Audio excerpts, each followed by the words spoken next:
Good morning. We're glad to welcome all those who are watching us in direct broadcast on YouTube. We are starting our event, our meeting with the suppliers, which is conducted by the State Enterprise Medical Procurement of Ukraine. The meeting is dedicated to State Medical Procurement 2021, the key aspects of organizing and holding the procedures.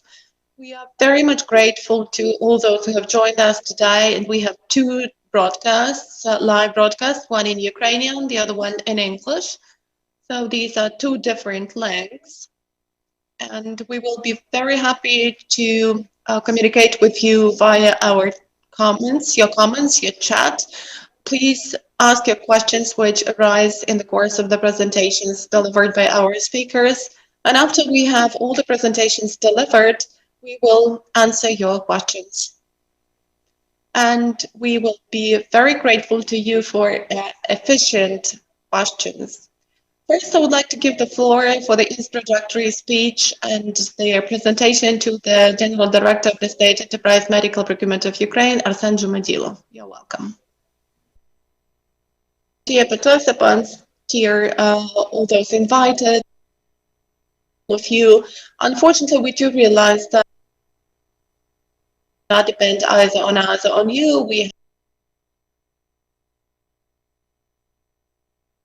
already know that we have such meetings annually. Like last year, we also had this meeting before we launched our procurement process for the current year. And therefore, our today's meeting is in fact one of the last steps to be made within our preparation for the 2021 procurement. We, as the state-owned enterprise, have conducted a number of procurements. We did this in 2020, and I will speak about this in greater detail. And we're also going to have procurement in 2021 out of the state budget. We have had a number of consultations with the market participants. We have made analysis of all the information that became accessible to us on the basis of the results of the last year procurements. We have adjusted our tender documents, our draft agreements, and that is what we are going to cover today in our presentations. But if there are still any questions left, today is the occasion for you to voice those questions and to ask them in order to get the answers. Or if we don't have the answer at the moment for us to take into account this information in the preparation of our procurement for 2021. So, medicine and medical devices procurement according to the program of the Ministry of Health of Ukraine. I will speak about 2020 and 2021. As you know, we, the State Enterprise Medical Procurement of Ukraine, are the only national agency that ensures centralized procurement of medicines and medical devices from the state budget under the programs of the Ministry of Health of Ukraine. Why were we created and established? To differentiate between two functions: policy development, which is the field of the Ministry of Health, as far as nomenclature development is concerned, funding for specific items is concerned, and implementations of procurement as far as the tendering procedures are concerned. And that is what the State Enterprise Medical Procurement of Ukraine is responsible for. This is our first goal. And the other goal is to professionalize procurement in the fields of healthcare, because as we all know, in the field of healthcare, procurement is a little bit specific.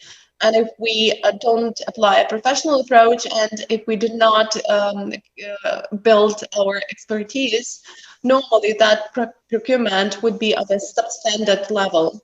Our mission is to ensure transparent and effective procurement of medical devices and goods, and to become the center of procurement examination expertise in the field of healthcare. Our values are the life of patients, and we are doing our best to provide access of our patients to high quality drugs. Also, one of our values is transparency, trust, and partnership. And in order to implement this value, we are having our today's meeting. Another value is effectiveness via professionalism, team work via ethics, also dignity and responsibility. A couple of words about our procurement of 2020. You can get acquainted with the report at the link. And we bought a little bit more than medicines and medical devices under their Ministry of Health procurement programs. We bought some other items, but today we're going to focus only on drugs, on medicines, and on medical devices that we bought under two budget programs. So what did we buy under programs 1040 and 1400 in 2020? We covered 14 directions and we bought 374 items. With this in view, we conducted 831 tendering procedure, and the amount of the concluded agreements was 4.7 billion hryvnias. That is the result of the last year. Some facts concerning what we did last year in terms of contract conclusion. So out of the amount which I mentioned, we concluded agreements with non-residents for 2.2 billion hryvnias, which is 55% of the overall amount of our contracts. And as far as residents are concerned, we had the amount of 1.8 billion UH. So you can see that Baxalta is one of an Orthonon, Orthopharma, Pfizer, and Biotech, one of our most serious producers with whom we had contracts, but for Biotech, which is a large international distributor. As far as the correlation, not in the financial equivalent, but as far as the number of concluded contracts is concerned and the number of participants of the bidding is concerned, here we can see that we had more residents involved in our tendering procedures than non-residents. And as far as agreements concluded with non-residents are concerned, the top 5 are Baden, Lyudmila Farm, Northwest Ukraine, Rosh Ukraine, and Tov Bayer.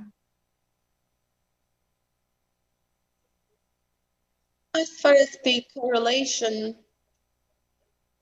not by the country of registration of the company is concerned, but by the nature of its economic activity, I mean, whether these are distributors or manufacturers, we've got more contracts concluded with producers, 2.8 billion hryvnias, which is almost 70% of the overall cost of the contracts which we have concluded, and 1.3 billion hryvnias, that is the number of the amount of contracts with distributors. Contracts with producers are larger in scope. And if we have a look at the number of contracts, it seems to be smaller with manufacturers, and we've got 85 counter agents like that. Top 5 producers, as far as the amounts are concerned, and top 5 distributors are represented in the slide. You can see them. And somehow it correlates well with the previous slide. Let's move on. We can state that luckily we had a high competition within our tendering procedures, and the maximum number of bidders is 10. The average number of auction participants is almost 3, which is less than on average in the ProZorro system. And we also procured 110 items within the negotiation procedures, I mean, where we didn't have open bidding. Some champions, if we may call them like that, are indicated in the slide. I mean, where we had about 10 participants, that is lenalidomide in 2 doses. And you can see that it stands for real competition between the participants of different manufacturers. And azocytidine.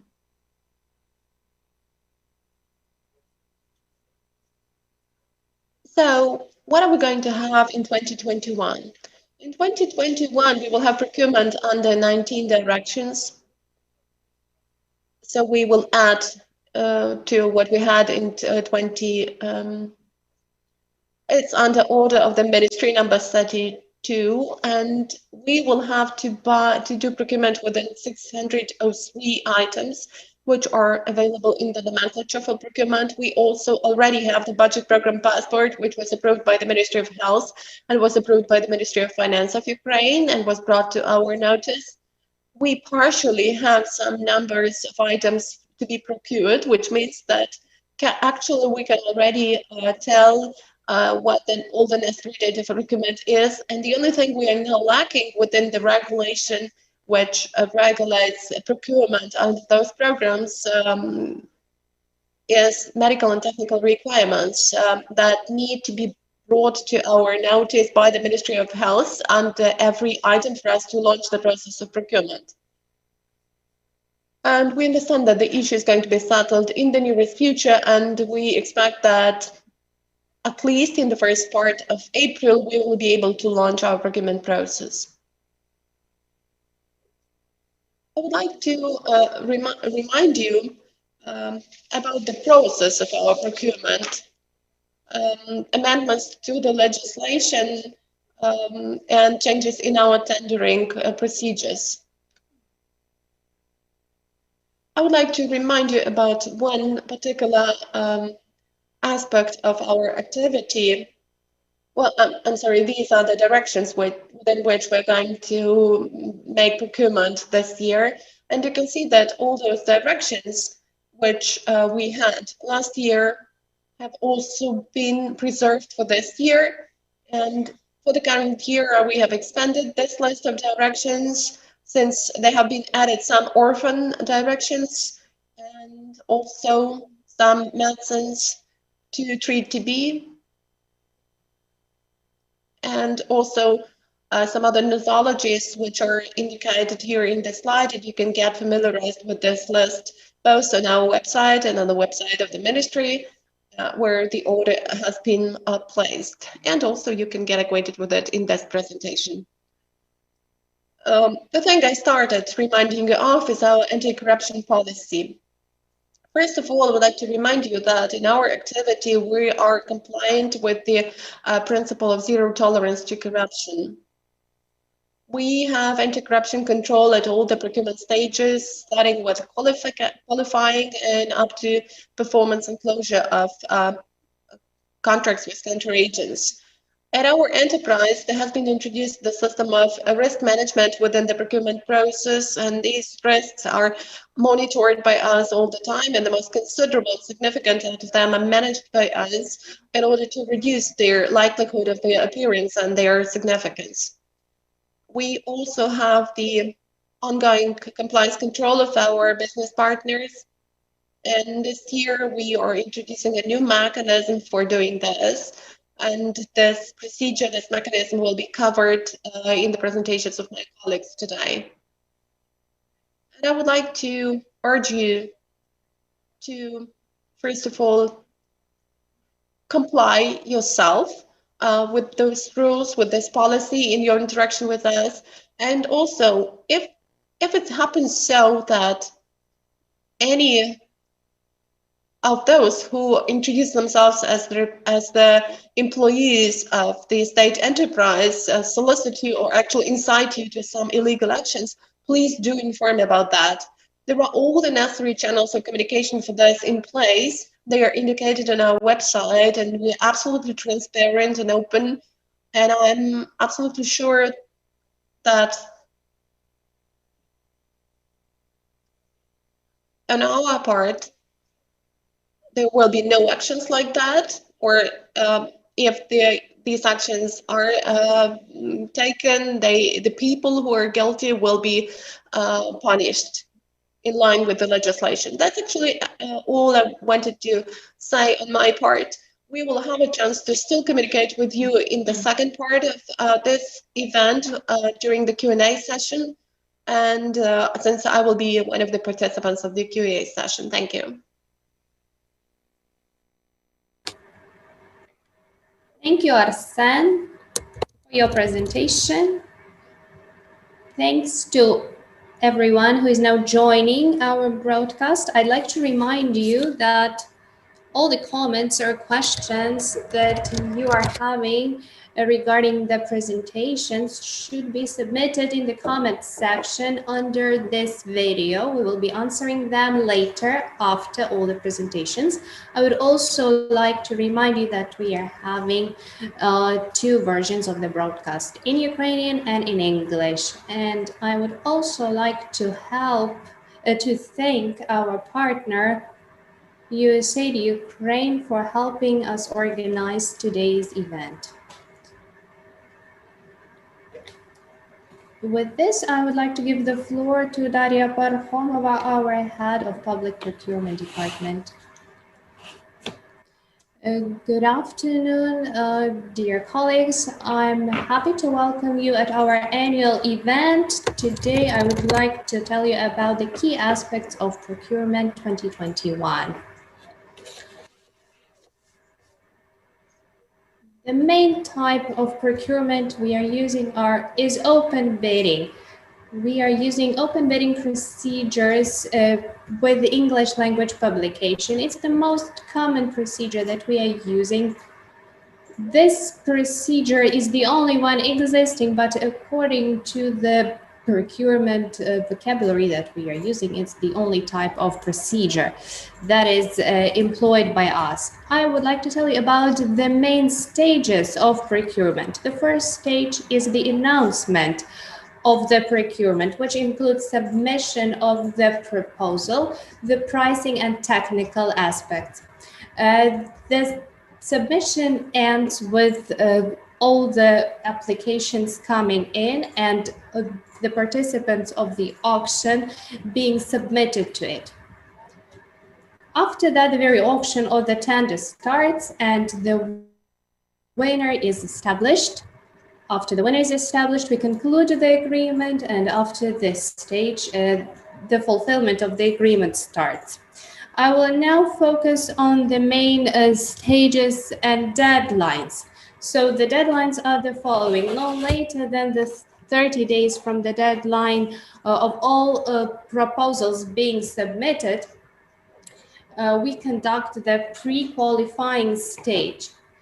All the documents of the suppliers are submitted, except for those containing the pricing component. The pricing component is not yet disclosed. After the pre-qualifying stage, we start the tender phase, which starts no earlier than 5 days after the pre-qualification, and it's done through our electronic system. The establishment of the winners finalizes with establishment of the winner. After the winner has been determined, within 10 days from the announcement, we proceed to the next stage. I would like to also state that the 10-day period are 10 continuous days. We have had practices when our contenders did not fully understand this timeline. So when the deadline falls onto Saturday or Sunday, this exception does not apply. Conclusion of the agreement. Agreements are concluded no later than within 10 days. And this 10-day period is also the period for appeal. But the appeal cannot be filed earlier than 20 days. But this timeline can also be extended to 60 days if you are able to justify your appeal. The novelty that we are having these days is that starting from December the 3rd, 2020, the client will be indicating grounds for declining to participate in the procurement. Before that, the client had to submit the information on compliance into the system directly. At this stage, I'd like to tell you about the most common grounds for rejection. There are 5 of them, including unlogical agreements not proven by the fact of procurement. If we look back at our previous experience, that's the most common mistake that our bidders have had. The participants were sent letters of reply instead of agreements. I would also like to draw your attention to our competitors and participants of the tenders that all the documents that they are submitting should be submitted in Ukrainian language, which is one of the requirements for participation. Regarding the signing of the tender documents, the bidders were given requirements regarding the title and timeline for signing of such agreements. The other requirement as to registration of the medicines and GMP certificates. The participants were provided with documents without the seal or the signature of the authorized person. And the final common ground is inconsistencies in the documents submitted by the participant. This is a novelty in our law on public procurement. The list for making rectifications is exhausted.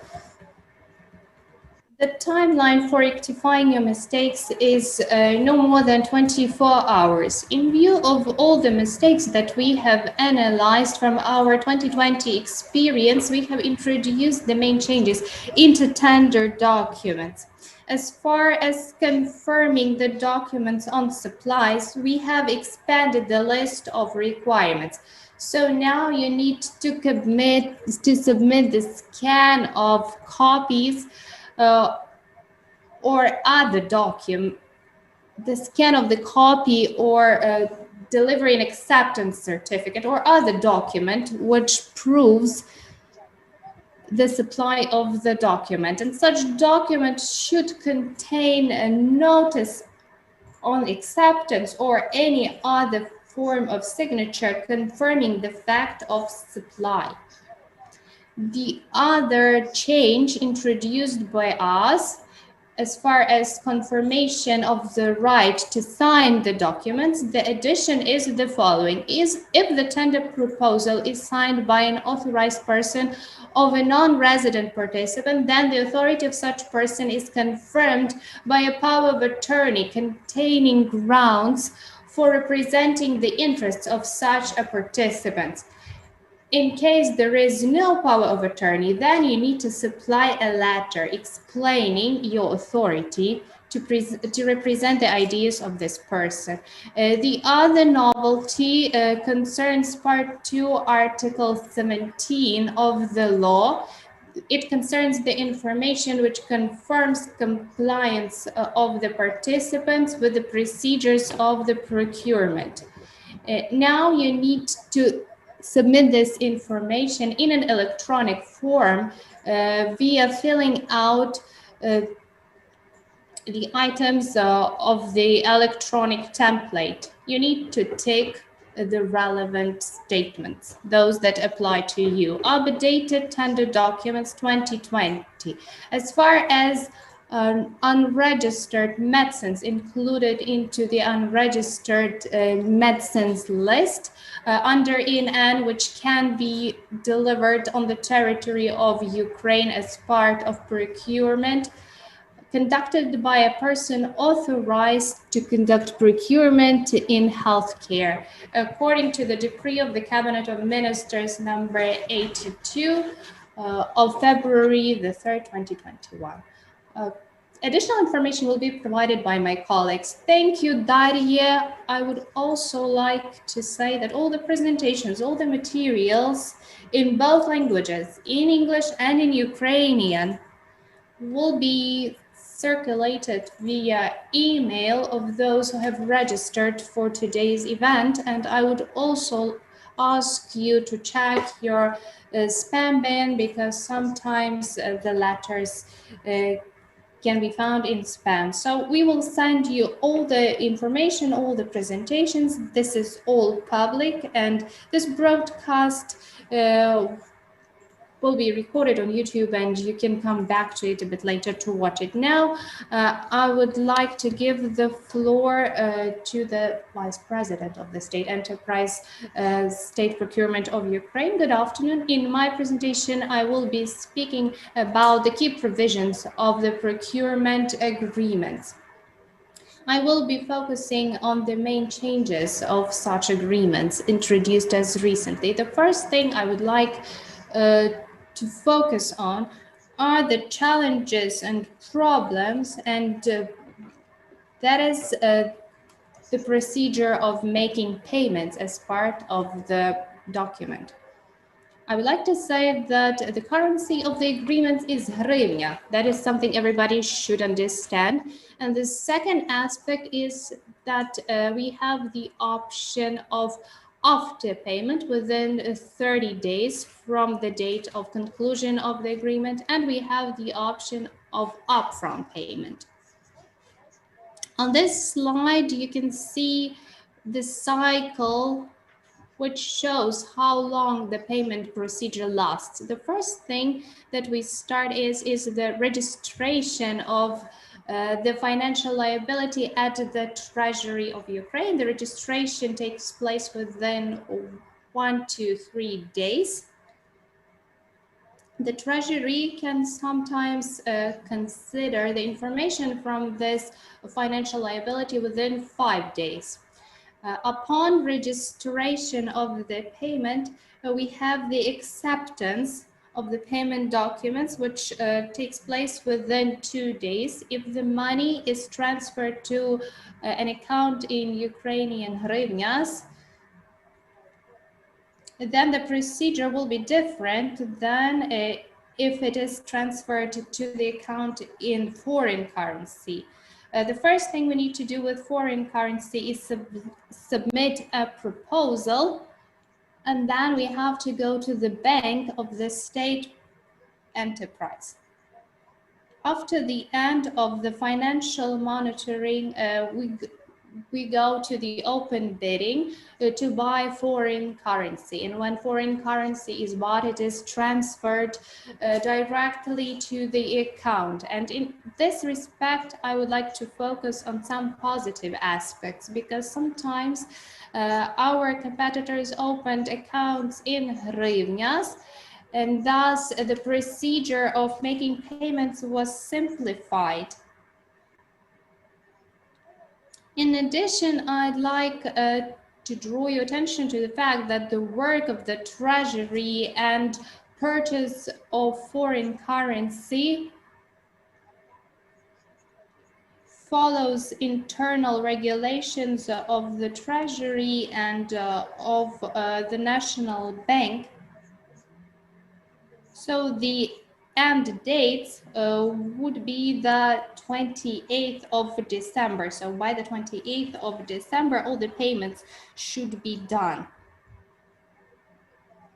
So please take these factors into account and calculate your supply cycle within this timeline and deadline. As far as the main changes introduced into these agreements, the first thing is the potential change of price per item. What I would like to draw your attention to here is that after you've been declared a winner of the tender and upon signing of the contract, here it's very important to look at all the terms and conditions of the contract, so that we don't have return of the funds after the products have already been delivered. Another very important factor for the supplier is the review of the price per item in case of a currency exchange change. So here we factor in 3% of fluctuation. And within this category, we have two options: when we have the 100% upfront payment and when we have the post payment. So everything will depend on currency rates on the date. So if we look at the currency exchange rate, and if there is this fluctuation within 3% range, the difference will be calculated between the rate established by the National Bank of Ukraine as of the date of the tender and the exchange rate as of the date of upfront payment.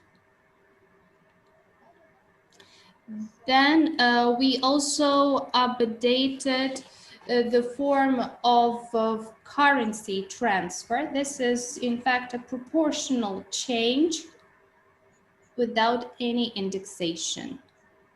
The other thing has to do with bank guarantees. We have expanded the possibilities of ensuring this bank guarantee. Now bank guarantees can be supplied in the form of an authentic notification.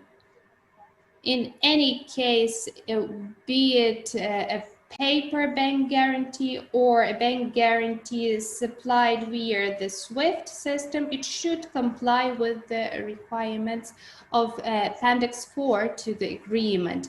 The other novelty is availability of the online online cabinet of the suppliers. So everything will be happening via this online cabinet where the supplier will be including information about expected timelines of supplies and information about the delivery. The information will be stored in our metadata system. More information about the timeline and the procedure of supplies submitted into this personal cabinet will be delivered a bit later within the presentations of my colleagues. As mentioned by Arsen, our agreement also contains provision fighting corruption. So now when you're registering in the online cabinet, you will have to get acquainted with our anti-corruption policies and undergo some minimal training. As far as unregistered medicines are concerned, in comparison with the previous year, we have expanded the opportunity for the suppliers to participate in our tenders with unregistered, non-registered medicines. According to the decree of the Cabinet of Ministers 82, the Ministry of Health is compiling an exhaustive list of non-registered medicines which can be supplied to Ukraine as part of our procurement procedures. They are formed following INNs. The decision on inclusion or exclusion of a non-registered medicine is made by the Ministry of Health of Ukraine.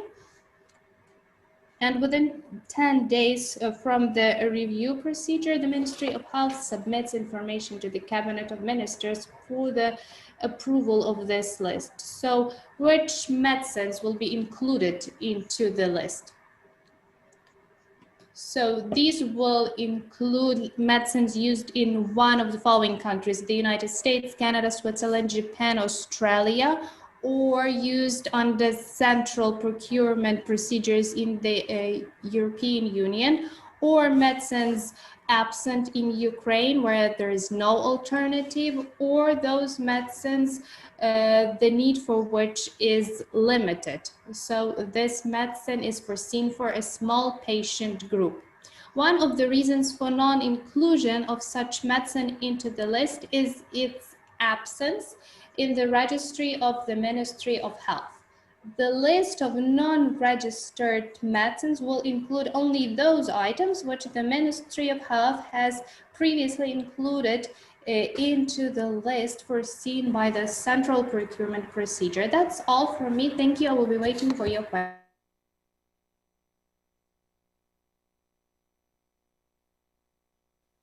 Thank you. So I'm reminding you that we do see your questions. We are accumulating your questions. And we will definitely try to give answers to them after all the presentations.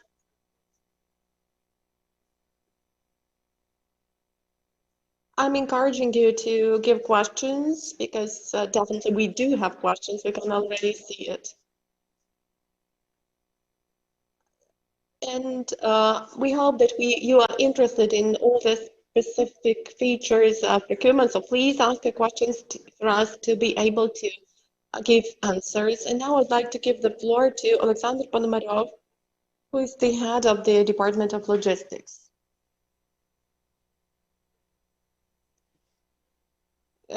Good morning, dear colleagues. Welcome to everyone. Thank you for your attention to this problem of the procurement conducted by the State Enterprise Medical Procurement of Ukraine. And let's speak about performance of contracts as far as supply of goods and exchange of documents is concerned. So after the agreement, the procurement agreement is signed, the supplier within 14 calendar days from the moment of conclusion in the electronic room of the supplier created in the information system of the customer provides an approximate schedule of supply of batches or products on the whole. This electronic room will be discussed by our colleagues in greater detail later. Then, in no less than 30 days before their supply date, but within their contract validity period, via email or via electronic forms in this electronic room of the customer, the supplier submits a message about the supply under the form. Then, within 10 business days before the date of supply, their supplier should provide via email the scanned copies of support documents which are envisaged by the procurement agreements, as well as fill out a specific form in the electronic room of the supplier. After those actions, taken by the supplier, the customer, after he gets the schedule, records their documents provided within this electronic room in order to further plan the process of logistics supply and logistic provision by the supplier and also with the company that is going to be the provider of logistic services.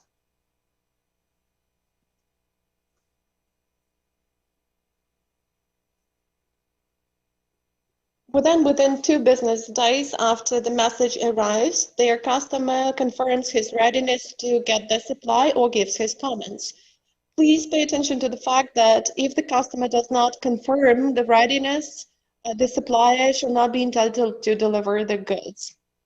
Also, within 3 business days after the support documents arrive, the customer checks the documents and confirms his readiness to accept the commodity or gives his comments, and these comments are sent via email or are reflected in the electronic room of the supplier.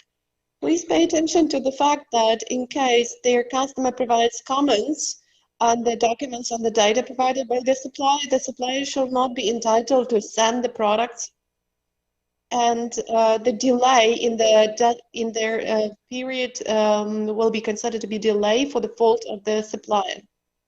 After all the necessary formal issues and documents are approved, we go over to the acceptance stage. The supplier supplies the goods on the DAF terms determined by the customer, and after the products arrived in the warehouse of the customer, the contractor involved by the medical procurement of Ukraine, the country agent, provides a whole set of logistics services, unloads the products on the basis of the power of attorney, signs the consignment bill, and if it is the supplies within the residence territory, or signs the CMAR if these are supplies from a non-resident through sending from a different country. Also, the country agent gets their support documents, and one copy of their CMR or the invoice are sent back to their supplier, and this constitutes the confirmation of the delivery. After that, all the goods-related risks are handed over to the country agent providing the services, who will do the input control of quality. And after sending the products to the warehouse, the country agent performs this input control via visual examination of the goods, integrity and packaging. and complete accounting of the goods, checking of the support documents, as well as compliance with the temperature regime during their transportation process. And on the basis of this examination, he sets whether there are any grounds for the laboratory analysis of the medicines or any trials of medical devices. The input control of quality without a laboratory examination lasts for 10 business days. And in case there are any grounds for the laboratory examination, this input control of quality can last for a month. In case there are any grounds for the laboratory examination, the customer informs the supplier about the need to provide methods of quality control approved by the decision on the state registration of the medicine. The supplier, in his turn, provides the necessary methods of control in full scope, in particular the specification of those methods, which indicate all the criteria and all the indicators to make laboratory analysis. After getting such documents, the customer coordinates the methods of control with the laboratory and informs the supplier about the number of samples and the necessary equipment to conduct laboratory analysis. After he gets the necessary information, the supplier shall, within 15 calendar days from the date of this notification coming from the customer, should provide working standards to the laboratory or to the counter agent who is providing logistics services. Samples are selected by the counter agent, a licensed counter agent, out of the batch of the goods delivered, and these samples are given to the laboratory following the approved procedure. Let's go over to the documents which are necessary for the registration of the goods acceptance. After the counter agent who provides logistics services makes the input control of quality, he makes a conclusion about the acceptance of the goods on the basis of the input control and hands it over to their customer together with their consignment notes for the goods supplied by the supplier. After he gets the documents from their counter agent, their customer, in this case the medical Procurement of Ukraine, checks whether the documents are all right, signs all the necessary documents which are the object of relations between the customer and the counter agents, in particular the certificates of services provided and of storage, provision for storage. The supplier, in case the samples are selected for the laboratory analysis, shall provide the customer with the adjusted consignment note or commodity acceptance certificate. The customer, in case the opinion is positive on the basis of the input control of quality, shall sign those documents, as well as the documents which are the object of relationship between the customer and the supplier, in particular the invoice for the commodity, and shall hand them over to the supplier. That's all for me. Thank you. Thank you, Alexandr. And thanks a lot, dear participants, for writing your comments. We see all the comments. We are trying to accumulate them, and I'm encouraging you to write more and more questions and comments for this to really be an interactive discussion and not just one-way communication. We will try to really answer the questions. And now I would like to give the floor to Alona Zhuzha, who is the head of the Department of Production Analysis of the State Enterprise. You're welcome. Good afternoon, welcome to everyone. Today I would like to tell you about the reporting procedure in 2021. Our colleagues within the State Enterprise Medical Procurement of Ukraine have elaborated the system of relationship with the suppliers, within which we have the electronic room of the supplier, and within this room we actually intend to build relationship with you in particular about reporting, about data provision, document provision for supplies, and other issues. This sort of relationship within the system shall be regulated by the agreements, the procurement agreements, and this fact has already been mentioned. And now I would like to tell you about the types of reports which will be available within this system. and how often you are going to submit these documents, and I will also show you what they are going to look like. So for reporting purposes, you will have three reports to be filled out on the regular basis, and two reports of the review nature. So our work will start with your getting the first intention about their agreement conclusion. That is going to be a separate form within our system that will be filled out by integration of the Prozoro system, but you will have two margins there, two boxes there. We will ask you to fill them out independently, and they will provide you the chance to indicate information about the person who is dealing with this agreement within your organization.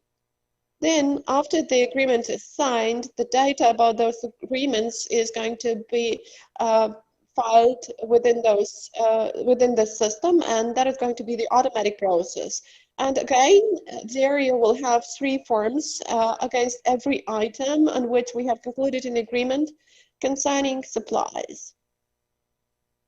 And let me go over to what it's going to look like. That is the form called Received Intentions of Agreement Conclusion. As I've already mentioned, most of the data is going to be filled out automatically. The next form is Concluded Agreements. Again, the automatic procedure of filling it out. And after that, in the concluded agreements, you start filling out the data by every item. The first report is the report you provide within after 14 days from the date of agreement conclusion, and this is the preliminary schedule of supplies. You do it in the room. You fill out the data necessary, and then you can see the status of approval, and you're waiting for the status to be changed for approved. This will mean that our logistics department has got acquainted with your documents, has taken them into account, and we do understand when we can expect supplies coming from you. You're going to fill out this data about the schedule. There is nothing special about that. The procedure seems to be rather easy. Then, after that, 30 days before the supplies, you will have to inform us about the future supplies. That also takes place in the form of agreement conclusion in this form, because there is an additional insert there. You indicate the data, you send the message, and again, the logistics department gets acquainted with the documents and gives some feedback to you that will be reflected in your e-room. Also, here you can see what the scope out of this intended supplies you have provided information about, and for what scope we for the information for what scope we are still waiting for. And the next form is the form which is to be filled out 15 days prior to the delivery. You indicate information about it, and you give all the necessary documents which are necessary for the delivery. You used to send those documents via email, but now you can just upload them in the PDF format, and the logistics department of our enterprise checks all the documents and gives you feedback concerning every document. You will see whether the documents are approved or not, and if not, then what do you need to redo. As far as reporting for supplies is concerned, within this e-room, that's everything. And there is one more report, or rather one more form, which has been done for us to comply with the requirements of our anti-corruption policy. Within 30 calendar days from the date of agreement conclusion, you need to fill out the form on compliance with the anti-corruption policy, just for us to check your knowledge of our anti-corruption policy. This form will consist of two blocks.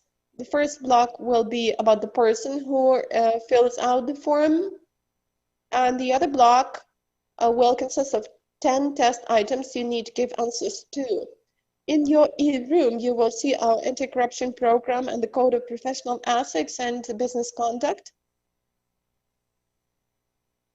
And getting acquainted with those two documents will be a precondition for successful filling out of those forms and our continuation of cooperation. And if you have any questions concerning such forms, in your room, you will see the contacts of the person in charge of the anti-corruption activity and compliance, and you can address this person asking any questions. Also, we do realize that for you, the same as for us, it's going to be a new experience of working within the new system. Therefore, it would be good before we start doing this work, we would like to get the feedback from you. It would be very good if we got this feedback, and that's why we will ask you to test those forms. After our today's event, you will be sent out some surveys, some questionnaires, and if you wish, you want to provide within it your contact data for creating test accesses. We will provide you with the links, and then you will have a chance to test their suppliers e-room on a full-fledged basis, and to give your recommendations, comments on your side. And on our part, we will try to do our best to take them into account for the use of this e-room to be convenient and easy for you and for us. That's all for me. Thank you for attention. Thank you, Alona. Thank you, dear speakers. Thank you for your presentations. Thank you for your comments, which, dear participants, that you're leaving within our broadcast. We will get back to the studio in a minute and a half, and we will start answering all your questions. Thank you. Державне підприємство «Медичні закупівлі України» було утворено у 2018 році як стратегічна закупівельна агенція в сфері охорони здоров'я України. Наша мета – забезпечити прозорі та ефективні закупівлі якісних товарів медичного призначення для державних та регіональних замовників. В межах нашої діяльності нами адмініструється медичний сегмент «Прозоро Маркет». Електронні каталоги дозволяють замовникам закуповувати швидко у надійних постачальників за ринковими цінами. Державне підприємство «Медичні закупівлі України» забезпечує супровід замовників на всіх етапах від замовлення до укладання угод. Також Державне підприємство «Медичні закупівлі України» працює над розробкою новітніх закупівельних інструментів, а саме рамкових угод та договорів керованого доступу. На наше переконання, запровадження даних інструментів дозволить забезпечити доступ українських пацієнтів до інноваційного лікування. Також державне підприємство розробило та впровадило інформаційно-аналітичну систему Меддата, яка була покликана для ефективного збору даних по заявках з регіонів України в лікарських засобах та медичних виробах. Дана система дозволяє відслідковувати залишки медичних товарів та прогнозувати поставки по всій країні. Ми прагнемо, аби лікарі, пацієнти, постачальники та платники податків бачили в нас надійного партнера.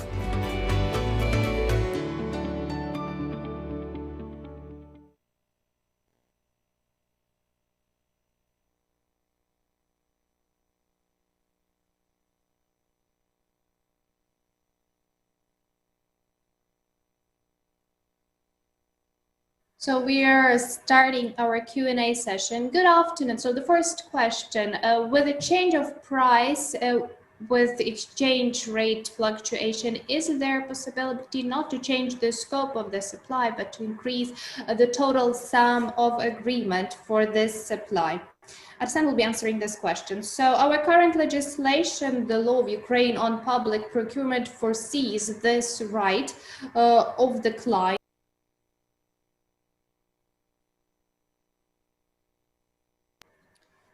Current legislation of Ukraine foresees this right of the client, but we are not having this opportunity. The only chance is for us to reflect the change of the currency rate by means of subtracting from the total amount of the supply. Let's move to question number 2. I will be reading them out and you will be seeing them on our screen. So I will be reading them verbatim. Are the transfer and acceptance certificates proof of analogous experience for procurement and supply 2020? That is question for Daria. So the client needs to supply the agreement and the act on works conducted. I have already explained what the list of the required documents is. So the next question is focus on exchange currency rate implemented this year for non-residents. No. According to current legislation, all payments between legal entities, residents of Ukraine, take place in national currency of Ukraine. Thank you. Next question. Do we know when the procurement will be announced within oncogematology program as part of budget 2021? And I would like to address this question to Arsen Zhumadilov. No, we have not yet received the numbers within this area, so it will depend on when the procedures are announced. As soon as we receive the items and the medical and technical conditions, we will be able to announce the number of items within this area. Thank you. The next question. Are you currently working on giving the status of a central procurement agency to state procurement of Ukraine within local regional procurement? The definition, the assigning of the status of a central procurement agency of Ukraine to our state enterprise has already taken place, but currently we cannot provide procurement services to regional clients within open tender procedures. I hope that such changes will be introduced and we will be given such an opportunity. For now, we are only administering online catalogs in the medical part of the Prozor market. Thank you. So the next question, I'm addressing it to Oleksandr Ponomarov since it has to do with logistics aspects. Is there an opportunity to import medicines for orphan diseases in international packaging in case if only the international packaging in Ukrainian language is registered, and what are the laws or regulations which govern such imports? So according to the law of Ukraine on medicines, import of medicines in international packaging is foreseen. Of medicines that are procured by the CPA of Ukraine, if such medicines are registered according to the procedure foreseen by the Cabinet of Ministers of Ukraine. So if such medicine is part of that list, then it can be imported in Ukraine. So if such a medicine is registered in Ukrainian packaging according to the law of Ukraine, it cannot be imported in international packaging, as such a requirement is not foreseen by the law of Ukraine on medicines.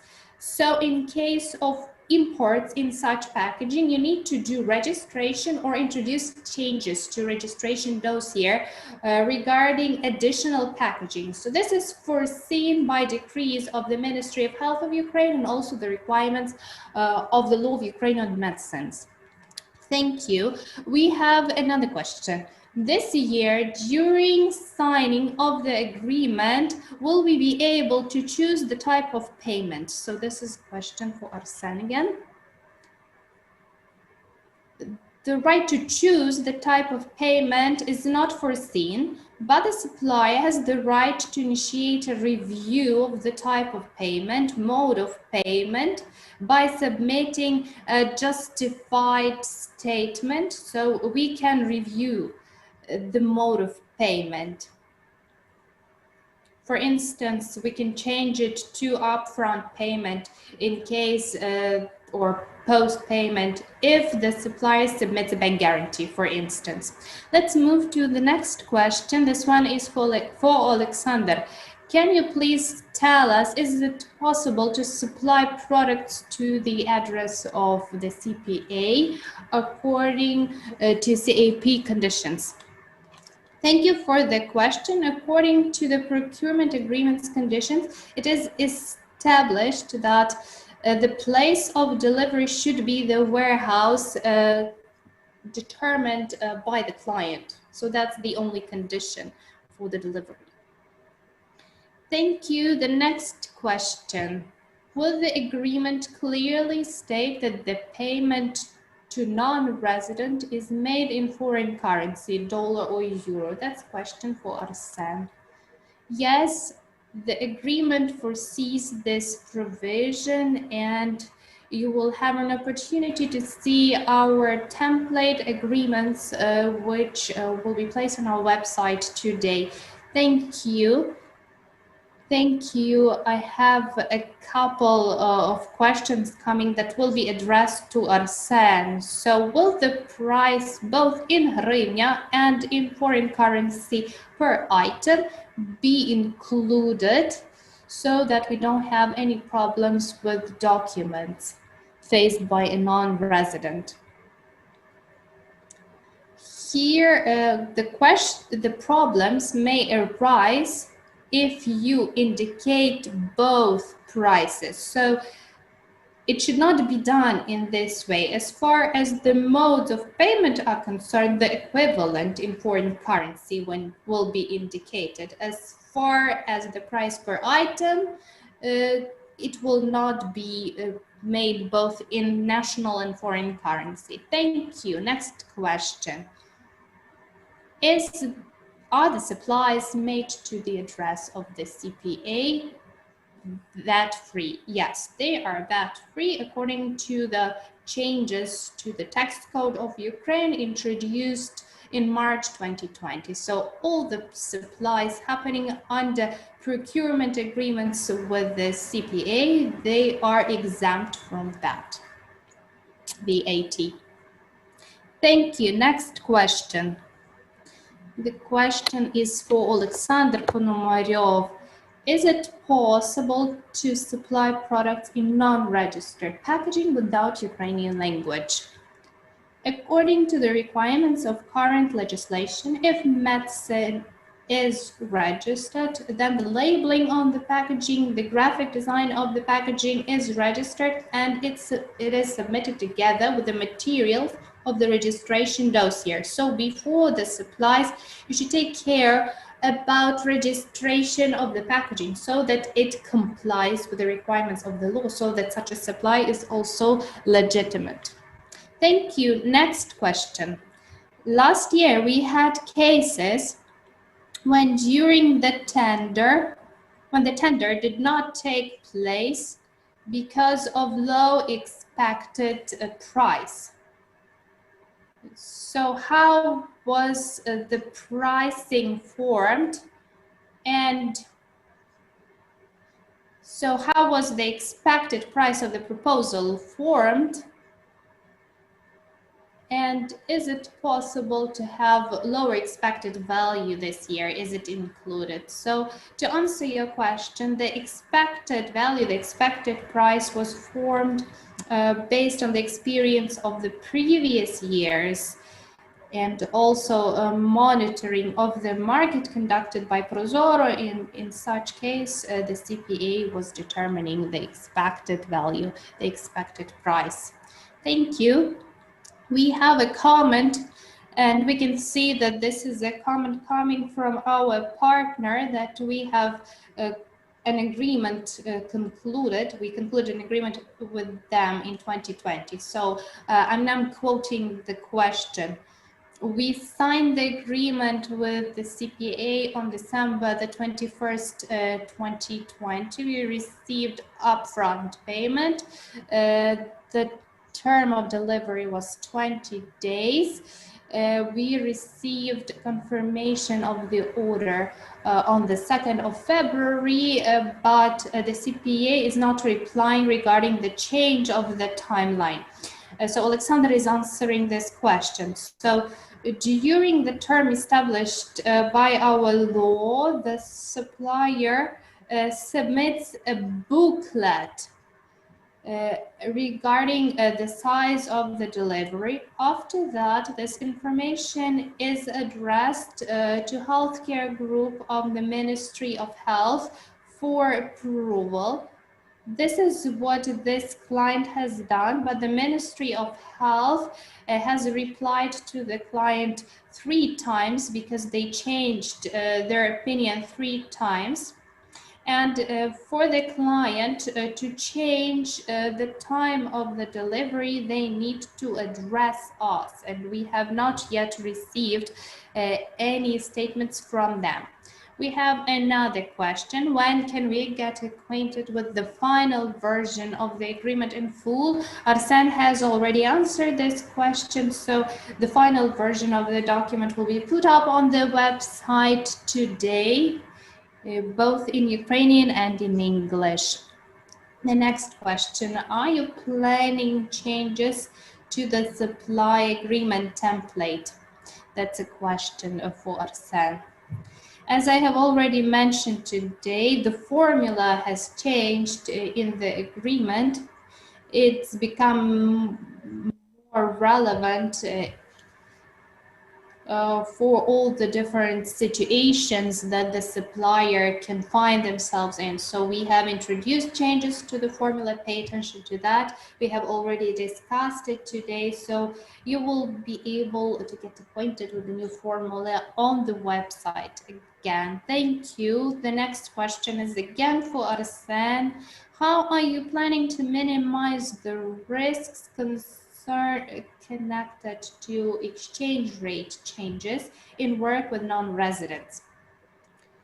That's the question we have answered on many occasions today. We understand its importance. So if there are fluctuations in the exchange rate towards hryvnia becoming stronger, this is a less likely scenario, but we cannot exclude this scenario altogether. Then our non-resident counter agents will be paid the sum that was established as an equivalent for the date of the tender. So if they paid in foreign currency, our counter agents will be paid in foreign currency. It will be the sum fixed at the date of the tender. If hryvnia gets weaker in comparison to the foreign currency, the equivalent for which was established in the agreement, then we use this formula for the recalculation. So let's say hryvnia becomes weaker to the US dollar or to euro by more than 3%, for instance 5%. It will mean that under such an agreement, our supplier will supply 5% less in products for the sum, for the overall sum indicated as an equivalent at the time of signing the agreement. As I've already mentioned today, we are not using any additional coefficients or indices for this direct correlation not to be one-to-one. So this is the direct correlation that we are planning on using in our agreements this year, one-to-one. Thank you. We have another question. The access to the e-room of the CPA, how many staff members of the supplier can access this e-room? We have already specified the answer to this question, so Oleksandr Ponomarov will now be answering. So only one staff member will have access to the e-room. The next question, we have already heard a similar question in a different wording. So this question is for Daria. Do you think that the supply agreements for medicines are the experience of supplier? According to the procurement vocabulary 336, all pharmaceutical products should be considered experience of supplies. The next question is again for Daria. Is the possibility of signing tender documents, not a contract, by an authorized person from a non-resident without a power of attorney foreseen? Yes. At the beginning of my presentation, I told you about the changes which will be introduced to the tender documents in 2020. Yes, it's possible to use a power of attorney, but you will have to prove your relation, the relation of the attorney to the company they are representing. Thank you. The next question. Are you foreseeing the opportunity of switching to electronic paperwork in part of contract conclusion and or conclusion of tender documents which are submitted to tenders? That's a question for Arsen. As far as tenders are concerned, everything is regulated by the laws of Ukraine, namely the law on public procurement. As far as the form of the contract is concerned, when the tender has already taken place and the winner has been announced, then indeed this year we foresee the opportunity of having e-contracts concluded. But how we will be able to implement this option together with the counter agents who will be the winners of our tenders, that's the information that will be disclosed during the conclusion of the agreements. So this option will be foreseen both for residents and non-residents. Thank you. Here is the next question. Do you intend to have any changes in the payment procedure for non-residents? I mean, those who don't have accounts in hryvnias. So I'm addressing this question to Arsen. Do you intend to introduce any changes into the payment procedure for non-residents who don't have their accounts in hryvnias? Well, as far as changes in the procedure are concerned, we're not intending to have any changes, but we have already mentioned that changes will be in payments. Everything related to the procedures and to how these payments will take place. Well, in this respect, the legislation has not changed, and that will be happening the way it used to happen last year. Thank you. The last question, which I would like to address to Daria. Well, actually, partially we have covered the question, but could the agreements with you be provided as similar agreements? Here is my answer: yes, definitely, because the law of Ukrainian public procurement does not presuppose any exemptions or as to with whom similar agreements are signed, and we don't have such requirements in our tendering documents, so these agreements could be provided, could be submitted. The next question is to Arsen again. The formula indicated in the agreement, in the supply agreement for 2020 is unfunctional. Do you intend to introduce any changes? Well, could you repeat the question because I'm not got it? The formula indicated in the supply agreement for 2020 is unfunctional. Do you intend to introduce any changes?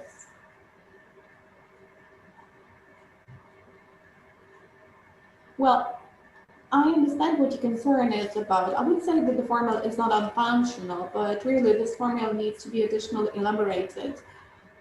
Therefore, as I already mentioned, we have changed the formula to somehow reflect the impact of the exchange rate fluctuations of dollar to hryvnia or euro to hryvnia, and the proportion will be 1-to-1. Thank you.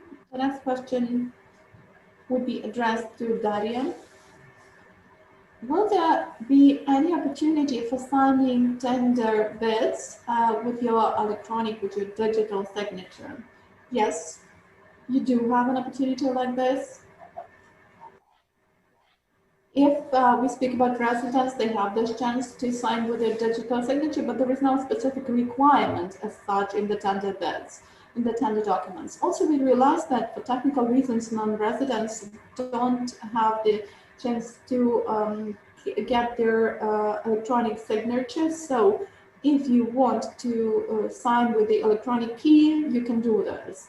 But I would like to stress that starting with the 12th of April this year, there will be innovation in the electronic procurement system. And it will be about the fact that the participants, resident participants who are submitting their tender bids will have to apply CAP. Thank you. The next question is to Arsen. Could you speak about the procedure of approval of the terms of reference? Last year, the procurement took place for medical products, their technical conditions for which were designed for a specific use. Have you made any adjustments in them for this year? Well, last year, the whole procedure of approval of the terms of reference was regulated by one of the resolutions, which said that all those terms of reference were approved by the Ministry of Health of Ukraine. They were sent for such approval. And if you, as a manufacturer, had any concerns that they were designed for a specific manufacturer, if you have such concerns, please, either within the open bidding or at any other point of time, you can actually use your right to complain about this bidding, or you can actually address us. And then before the tender is announced, we will pay attention to the situation, if we used to have a situation last year. The procedure has been changed, and as far as the medical technical requirements are concerned, that should be laid down as the basis for the terms of reference, have to be approved by the Ministry of Health of Ukraine. And the Ministry of Health of Ukraine approves them in the way that they have settled for them. We do not participate in this procedure. And when they inform us about those medical and technical requirements, we lay them down as the basis for announcing the bidding. Thank you. The next question is addressed to Daria. Will it be taken into account the extended period of document submission for the winner of the tendering procedure in case the participant is a non-resident, and also for their certification, and it's not enough for him to have 10 days for the certification of such documents? No, the period cannot be prolonged, since the norm is enshrined in the law of Ukrainian public procurement, and the customer should comply with this period. Thank you. The next question is addressed to Arsen. When will there be introduced the e-room, suppliers e-room? When will it be enacted? And after that, will there be a chance to use the e-room for suppliers under the extended contracts of 2020? Well, the electronic room, the suppliers e-room, which has been presented today, will be introduced into effect only for the counter-agents with whom and with which we're going to conclude contracts on procurement in 2021. As far as standard agreements of 2020 are concerned, you will not have a chance to use this e-room. Thank you. I can see that, in fact, we have planned our broadcast until 20 minutes past 11. We still have a couple of questions. I think that we prolonged the Q&A session for some 10 minutes for us to give answers to all the available questions. And just mind that we are and you are pressed for time in terms of our broadcast, but anyway, we will try to cover all the issues. The next question is addressed to Arsen, and definitely this is the question which was asked during the registration, since a lot of people are concerned about it. Do you intend to have any additional consultations and clarifications on the MEA introduction in the current year? Well, such events will not be conducted by us. but probably they will be conducted by the Ministry of Health. Maybe they have a plan to do this. As you know, mayors are regulated both on the level of the legislation of Ukraine, in particular the law of Ukraine and the healthcare system in Ukraine, and they are also regulated by a specific resolution which says that the Ministry of Health is the body that in particular develops the group of people in charge and sets some other parameters of the respective management agreements. Therefore, this question should be addressed to the Ministry of Health, because so far I don't have any information about whether they will have such consultations or not. Thank you. The next question will be addressed to Oleksandr. Do you tend to have any amendments introduced into the requirements about the residual period of life of the commodity supply, for example, 75 or 15 months? Oleksandr? Yes, thank you for the question. Unfortunately, no sound. So this norm will not be revised.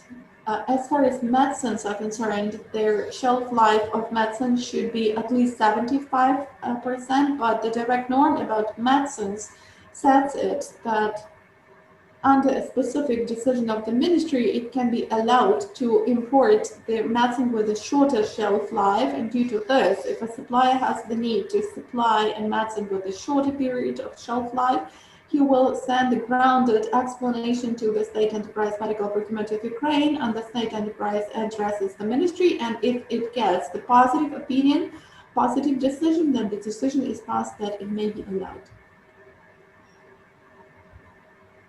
But you should stress here that this is not a duty of the Ministry of Health and ours, that is just the right, which means that the ministry can either provide an approval or reject their suggestion, and the supplier, in case of rejection, is not divided of responsibility to supply the products within the period set by the law. Thank you. Please, the next question related to the IT system, and I think that I will address the question to Arsen. So, is there any chance for getting agreements and schedules of supply within their alien information system, for example, via API? Arsen? I guess that this is not the question asked by the suppliers. That's the question which is definitely a concern of the public, and we really consider such an opportunity for providing API to exchange information in the automatic regime and automatic mode with the people who need this information. Please address us, make an official address, explain what commercial or social interests you are pursuing within this request, and we will give the answer, the official answer to the question. The next question would be addressed to Arsen and to Daria. What about the contract with the state enterprise? Will there be the name and the address of the logistic partner for the procurement cycle 2021 indicated? Here is the answer.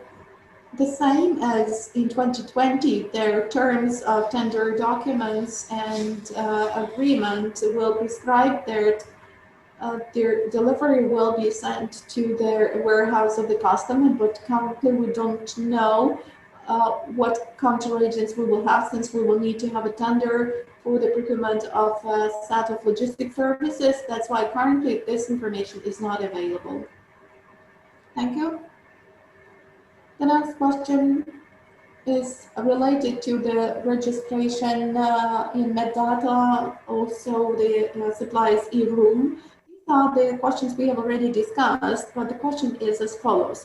Registration in Metadata will be topical, will be made valid after announcement of the tenders of 2021, and this is not related to the procedures of 2020. Is it right? I will give the floor to Arsen to answer the question. So the answer is yes.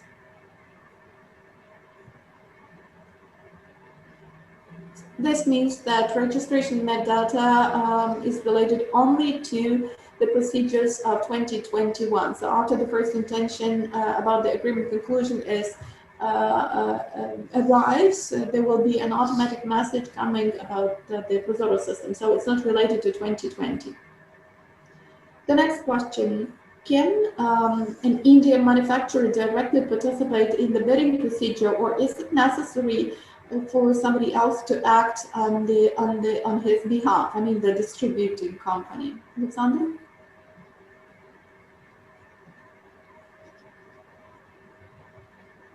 Yes, an Indian manufacturer, the same as a manufacturer from any other country, is not limited in his ability, in his opportunity for direct participation in the tendering procedure without any mediators or with the involvement of mediators upon his choice. Thank you. As I mentioned, we are very much pressed for time. We still have a couple of minutes. We will try to cover the issues which we have got.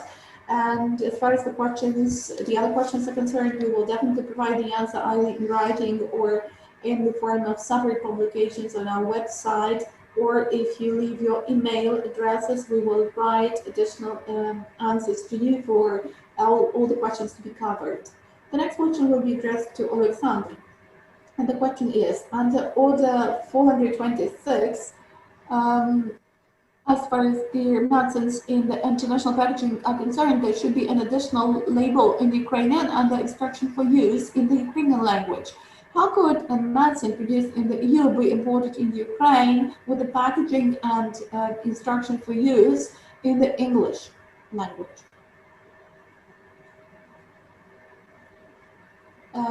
We would like to inform you that last year, in July, to be more specific, the Ministry's Order 1391 became valid, which proposes a simplified procedure for a medicine within the healthcare system by the state enterprise Medical Procurement of Ukraine. Due to this, if you intend to have a supply of a medicine with the instruction and the labeling of packaging in a foreign language, you can make use of the procedure envisaged by this order and register this medicine, but please pay attention to the fact that a precondition for this is a provision of translation of the instruction and labeling of packaging during the registration of this medicine, as well as provision together with the supply for every package of the medicine of such instruction with translation. As a result of that, you do the supply within the packaging and with the instruction in a foreign language together with the translated versions. Thank you.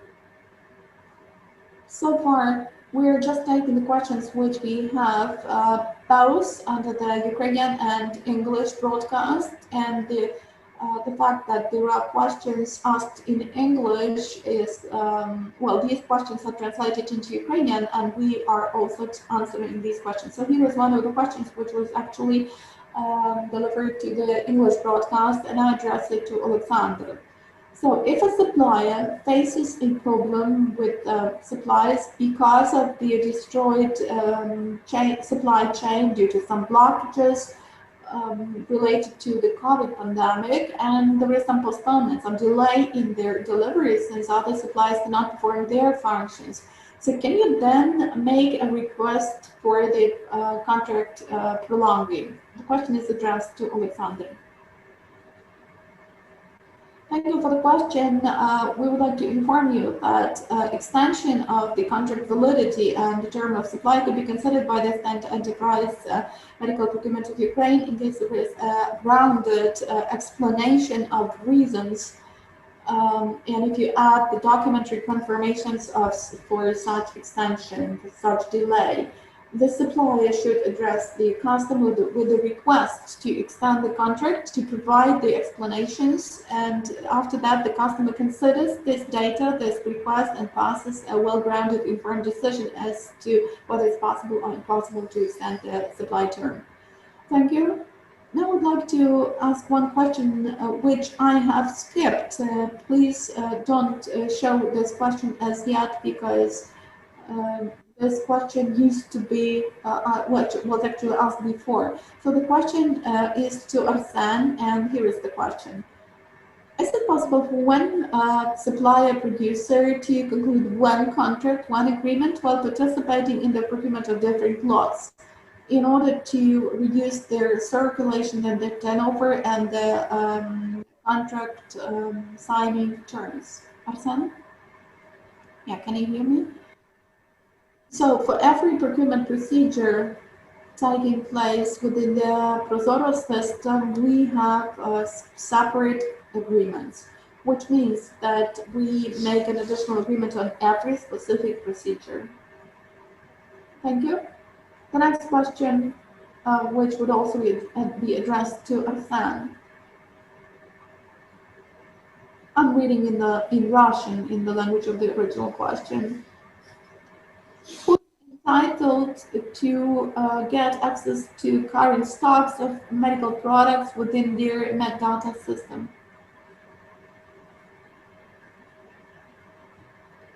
Well, I guess you need the residues, the current residues of stock of some medicines. Well, we don't have this information because the residue is developed not from the supplies made by us as the CPA, but at the same time as supplies under our agreements is concerned, you can get acquainted with this information on our website. It's in public access. Thank you.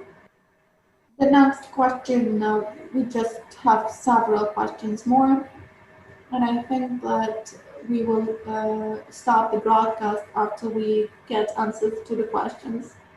But please don't change the channel, because at the end we would ask you to fill out a small table for us to get some feedback and for us to understand how much the information provided us and the consultations given by us are interesting, important, and significant for you, and how much more information we would need to provide you in case you haven't got it.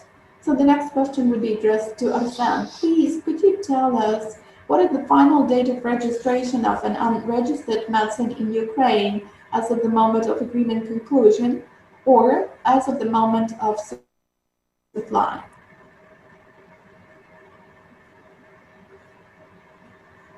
Well, we do realize that if we speak about the medicines which are not included or will not be included into the list of medicines that could be imported on an unregistered basis, then this medicine during the supply should already be registered, and the confirmation of its registration should be obtained by us as of the moment the message about the supply is sent by the supplier to us, and with the respective package of documents enclosed.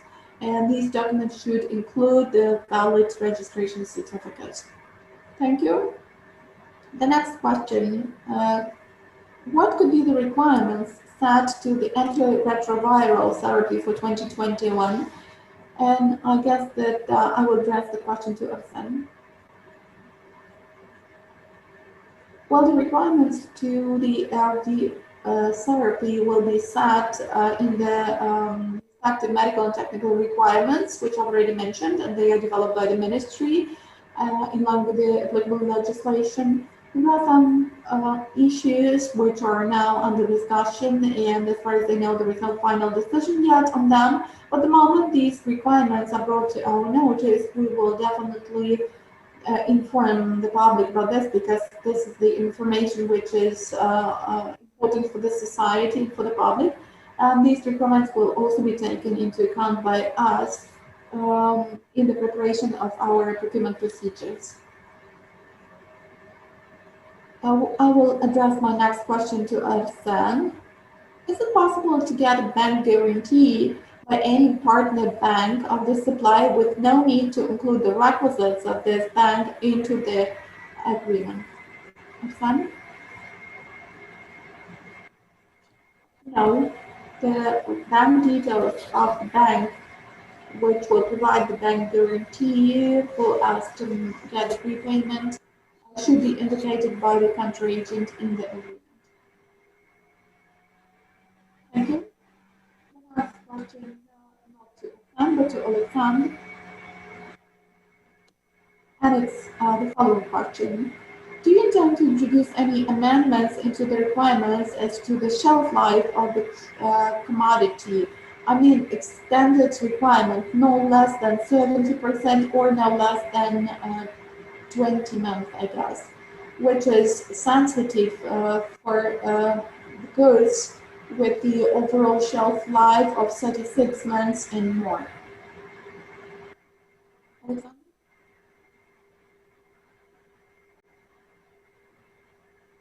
At this moment, we don't know yet whether any amendments are planned because the CPA is not the legislative entity. But on our part, we could guarantee that in case the ministry gives a request to us concerning our proposals, we will be involved in the process and we will provide their recommendations. But as for now, we don't know whether any changes like this are intended to be introduced. Thank you, Alexander, and let's take the two last questions, and that will be it for our short communication with our speakers. And we will try to wind up our broadcast. But please, I'm urging you very much, we will send you the link to this feedback form, and the link will be available in the chat under our broadcast. So please leave your feedback and comments for us, because it's really of utmost importance for us to understand what information we need to further provide you for your convenience. So we've got two final questions, and the questions are for Arsen. So here is the first question. In 2020, the technical requirements were prescribed more for designed more for a specific producer. Will you introduce any amendments this year, and how will the expected value of the procurement be determined? Arsen? Well, I'd like to say the following. Evaluative statement, please, I will not accept it. Address us with a specific list of the procedures where, in your opinion, the requirements were really designed for a specific manufacturer, and then we will analyze the information. We will definitely do this. I may assure you that vice versa, our enterprise always pursues the goal of ensuring as competitive requirements in our bidding as only possible. And this is related to the requirements to the goods which we would like to get without lowering down the requirements set for the quality of the goods. So please address us with a specific list of the procedures where, in your opinion, the requirements, the terms of reference were actually designed for specific manufacturers, as you say, where if they were illegal, of poor quality. And we will definitely assess the quality. So it's developed, the expected value is based on the indicative value, which we need to provide to get from the ministry, and we'll take into account the directions, and we take into account the real market competition as of the moment the procedure is announced, which means that it will be adequate at what we have in the market.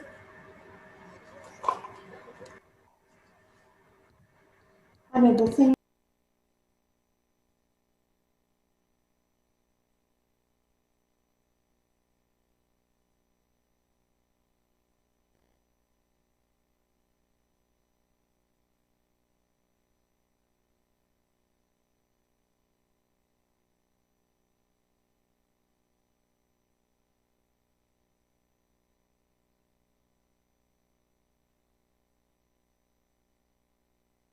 увагу на те, що як замовник повинен надати відповідь на протязі 3 робочих днів в електронній системі закупівель. Дякую. У нас залишилося 3 питання. Ми візьмемо 3 останні питання і на цьому закінчимо надавати відповідь онлайн. Stop our questions and answers. And if there are any questions left, please write your emails and we will answer you personally.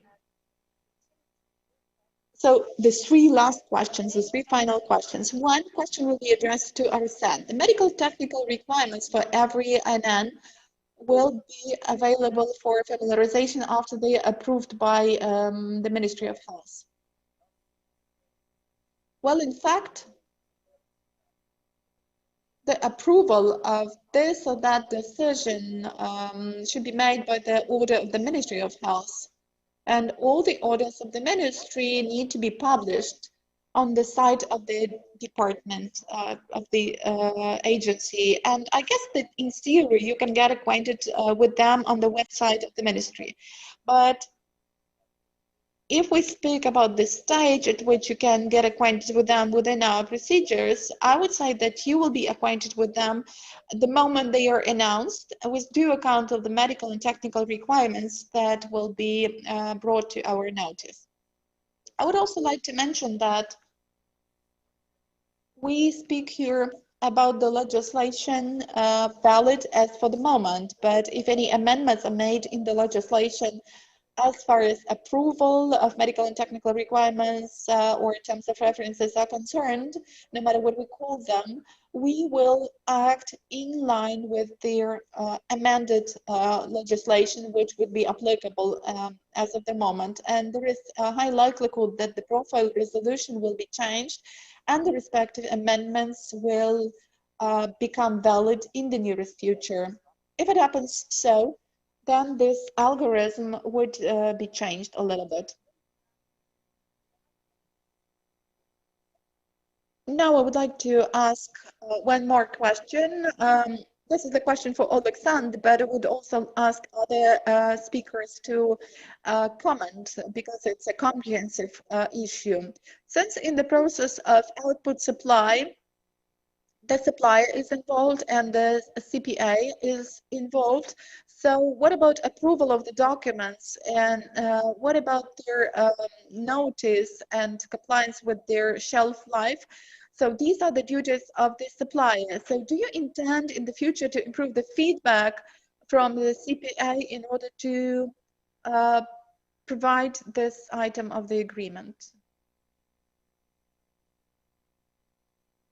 Well, it should be pointed out that under the concluded agreements in 2021, the suppliers will have access to their electronic room where they will be given all the answers to all the comments related to the notices about supplies. And therefore, every supplier will have a chance to get answers to the questions he asks and feedback about the documents provided by him, the notices or any annexes to the agreement provided by it. And I would also like to point it out that this will simplify the procedure and make it more efficient, and it will be easier for us to do the monitoring of how exchange of information is taking place. And then the things you have mentioned, this feedback from our part will be more effective because you understand that as of the moment, we are performing several hundreds of contracts at the same time. And when it's not automated, there are some cases when this feedback is not that good. We would like it to be much more efficient. And this is one of the improvements we have mentioned as to the lessons learned. And we might speak here about automation. We need to collect information and to do the monitoring, and then we will improve the procedure much better, make it much better. Thank you. And here is the final questions we would ask today. I will address the question to Arsen, because Arsen started and let him finish our broadcast. Can a non-resident provide a bank guarantee in a foreign currency, Arsen? Yes. The answer to the question is yes, on condition that the requisites of this bank are indicated in the agreement or in an additional agreement. Definitely he can do this. Thank you. So that is going to be it. We are winding up our today's event, and I would very much ask you all to provide your feedback to us. We have sent you the link to the feedback form, and this form will also appear here side by side with me in the form of the QR code. Please copy it, scan it, and give your feedback on today's event and in general on your communication with us. What do we need to additionally provide you with? I would also like to express my gratitude to all of you, to all the users, to all the partners who have participated in our today's event. Thanks a lot to you for all the questions. They were really useful, and they've been useful, I hope, both for you and for us. And if you still have any questions, we will really give you an answer in writing to your email addresses, but please leave the email addresses with this in view. I would also like to express our gratitude to our speakers for such a perfect discussion. Thanks a lot. I would like to express our gratitude to our partners, USAID Ukraine Safe Med Project, for their great support with the organizing of our today's event. Please don't forget to give your feedback, and thanks a lot once again for joining us today. I would like to remind you that all the presentations and all the documents, as well as the agreement, will be published today on our website in 2 languages, and you will be able to find them, and we will send all the documents to your emails. And please check your spam. Thanks a lot. Stay healthy and stay with us. Goodbye.